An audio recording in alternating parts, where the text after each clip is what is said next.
नमस्कार। संतोष की रिपोर्ट में आप सबों का स्वागत है। और आज हम संतोष की रिपोर्ट में बात कर रहे हैं कि बिहार में नीतीश कुमार को लेकर बबेला मचा हुआ है। देख ही रहे हैं, विधानसभा की कार्रवाई आज पूरे दिन ठप रही। विपक्ष उनका इस्तीफा का मांग कर रहा है। बीजेपी नीतीश के साथ खड़ी हुई है कि नहीं, एकदम नीतीश ऐसा राष्ट्रवादी कौन हो सकता है। देख ही रहे हैं। लेकिन इन सब तमाम गतिविधियों के बीच मोदी और शाह बिहार साधने के लिए किस स्तर पर काम में जुटे हुए हैं, उसकी एक वानगी हम आज आपको दिखाते हैं। हैरान न जाइएगा कि बिहार से बाहर रहने वाले 2 करोड़ बिहारियों को साधना इस बार बीजेपी का लक्ष्य। और यह भी लक्ष्य है कि वो 2 करोड़ बिहारी जो अप्रवासी बिहारी हैं, चुनाव के दौरान अपने गांव वो कैसे पहुंचेंगे और किस तरीके से पहुंचेंगे, इन सब बातों को लेकर जोरदार तैयारी शुरू हो रही है। और इस तैयारी की शुरुआत कल से होने वाला है। 22 से लेकर 30 मार्च तक पूरे भारत में कुछ राज्यों को छोड़कर एक अभियान की शुरुआत बीजेपी कर रही है। एक देश, उस अभियान का नाम उन्होंने एक देश श्रेष्ठ देश रखा है। और इस अभियान के तहत, इस स्लोगन के तहत पूरे देश में जहां जहां बिहारी रह रहे हैं, जहां जहां बिहार के लोग रह रहे हैं, उनके बीच एक कार्यक्रम का आयोजन किया जा रहा है। और उस कार्यक्रम के लिए बिहार के तमाम मंत्री, विधायक, पार्टी के बड़ी नेता सबको भेजा गया है पूरे देश में। और उनका काम है कि बिहार के गौरवशाली इतिहास के बारे में बताना। बिहार के विकास को लेकर नीतीश कुमार नहीं, नरेंद्र मोदी ने क्या काम किया है, क्या क्या दिया है बिहार को, ये आप बताइए। और ये 7 दिनों तक चलेगा ये कार्यक्रम। कल से इसकी शुरुआत हो रही है। देख ही रहे हैं क्या अभियान का जो जारी हुआ है, बुकलेट जारी हुआ है। इसका खास बात यह है कि जिन जिन राज्यों में ये कार्यक्रम का आयोजन किया गया है, उस राज्य के पूरी सरकार, जहां बीजेपी की सरकार है या फिर जहां बीजेपी और गठबंधन की सरकार है, उन तमाम राज्यों के मंत्री को इस काम में लगाया गया है कि जहां कहीं भी जिस इलाके में बिहारी रह रहे हैं उसको आइडेंटिफाई कीजिए। और ये काम फरवरी से ही चल रहा है। और वो सारे लोग एक जगह कैसे इकट्ठा हो, इसकी जिम्मेवारी स्थानीय सरकार को दी गई है। सब व्यवस्था आप समझ ही सकते हैं कि क्या क्या व्यवस्था हो सकता है। सरकार अगर रहे, खाना पीना से लेके आने जाने का सारा इंतजाम रहेगा। भाषण देने के लिए खाली बिहार से नेता लोग जाएगा, कार्यकर्ता लोग, बड़े बड़े जो पुराने कार्यकर्ता है वो खाली जाएंगे और बताएंगे कि हमारा बिहार का इतिहास क्या रहा है और मोदी जी के आने के बाद बिहार को क्या मिला है। और बिहार को उसी इतिहास, जो गौरवशाली इतिहास रहा है, उस इतिहास को फिर से दोहराने के लिए मोदी क्यों जरूरी है और मोदी का हाथ मजबूत करना क्यों जरूरी है, बिहार में बीजेपी की सरकार बने ये क्यों जरूरी है। समझ जाइए। एक तरफ नीतीश कुमार से गठबंधन की भी बात हो रही है, गठबंधन है ही।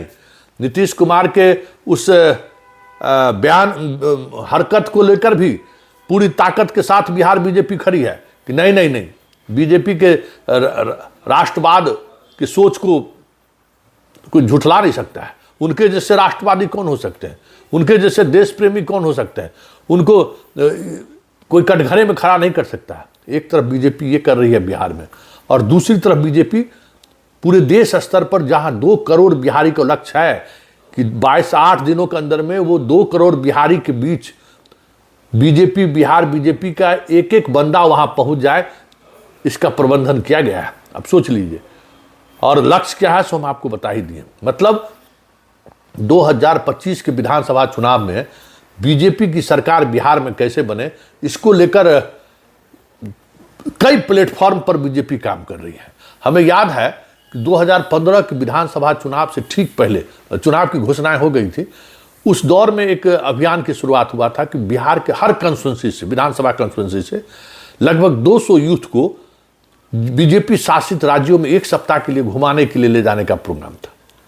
संयोग से उस की जानकारी हमें मिल गई और पटना जंक्शन पर पहुंचे तो वो ट्रेन भी मिल गया और जो हर विधानसभा क्षेत्र से जो लोग जा रहे थे उनसे बात करने का मौका भी मिल गया। पूरा संघ और बीजेपी के लोग उसमें लगे हुए थे।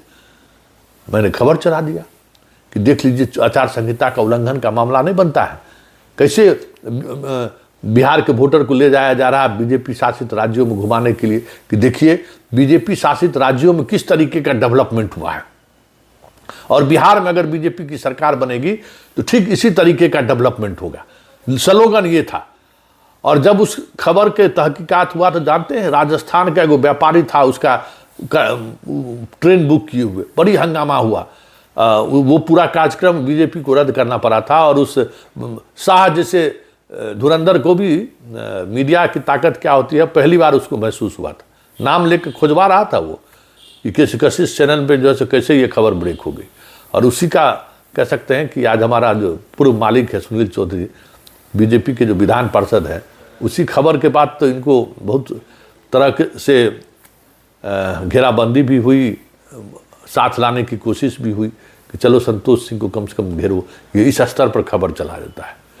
तब तो वहाँ है नहीं, लेकिन फिर ये खबर हमको हाथ लग गया कि देख लीजिए बीजेपी किस तरीके से अकेले बिहार में बीजेपी की सरकार बने, इसके लिए किस स्तर पर बीजेपी काम कर रही है कि पूरे देश के बिहारी जितने हैं बिहारी, सारे बिहारी को ये समझा देना है कि बिहार का विकास चाहते हो तो बीजेपी की सरकार बननी चाहिए, बिहार का विकास चाहते हो तो बीजेपी को बहुमत मिलनी चाहिए। और इसके लिए आप समझ जाइए इसमें कितना खर्च होगा, किस स्तर पर खर्च होगा, अब आप अंदाजा कर लीजिए। हर राज्य में लोग गए हैं और 8 दिन तक ये अभियान चलेगा। और इस अभियान में हर एक प्रवासी बिहारी को, जो जिस कंपनी में काम कर रहा है, चाहे कंपनी का मालिक कोई भी हो, जिस तारीख को वहां कार्यक्रम होगा उस तारीख को उस कंपनी के द्वारा वेतन नहीं काटा जाएगा, वेतन सहित पहुंचाने की भी व्यवस्था रहेगी। सारा खान पान का लेकर जितना व्यवस्था है सब व्यवस्था रहेगा।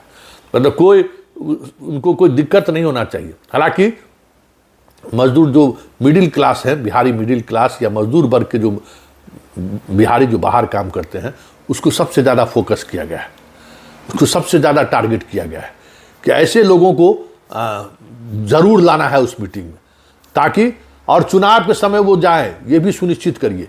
और उसके लिए जो जानते हैं, एक बार 2014 के लोकसभा चुनाव का हमको आइडिया है।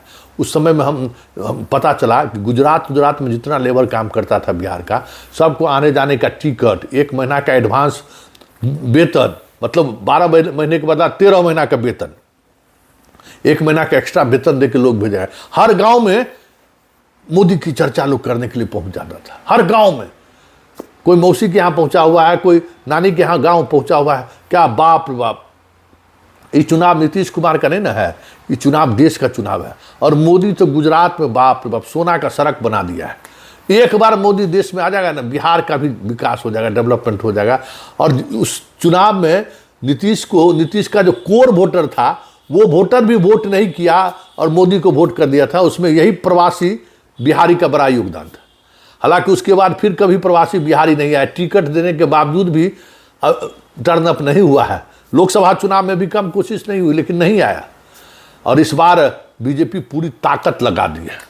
और इस ताकत का अंदाजा आप सोच लीजिए कि 2 करोड़ बिहारी, एक बिहारी से मिलना है, बात करना है, संवाद स्थापित करना है, बिहार के नेताओं को पहुंचकर स्थापित करना है। इस तरीके की तैयारी है। तो यही है ना जो बीजेपी के चुनाव लड़ने का जो मैथमेटिक्स है, यही मैथमेटिक्स है। और इसी के सहारे बीजेपी चुनाव जीतते आ रही है पूरे देश में। और इन चीज़ों को समझना आपको होगा कि चुनाव लड़ने और जीतने में मोदी और शाह का जोड़ा नहीं है। तो उसकी वजह यही है कि हर फ्रंट पर काम करता है लोग, एकदम एक फ्रंट पर। कहाँ से हम वोटर को लाएं, जो देखते हैं ना महाराष्ट्र जीत गए, कहाँ से वोटर को लाएं, कहाँ किसका वोटर लिस्ट में नाम जाए, वो तो बूथ लेवल पर दिल्ली से मैनेजमेंट होता है। चुनाव जीतिएगा नहीं, उसके बाद जब चुनाव जीत जाएगा तो कहिएगा कि ईवीएम बदल दिया। अरे ईवीएम बदलने का बात कहाँ है? इस स्तर पर आप मेहनत करते हैं। 2 करोड़ बिहारी जो अगर आ गया चुनाव के समय बिहार, तो वोट का कमी रहेगा बीजेपी को। अकेले सरकार बना लेगी कि नहीं?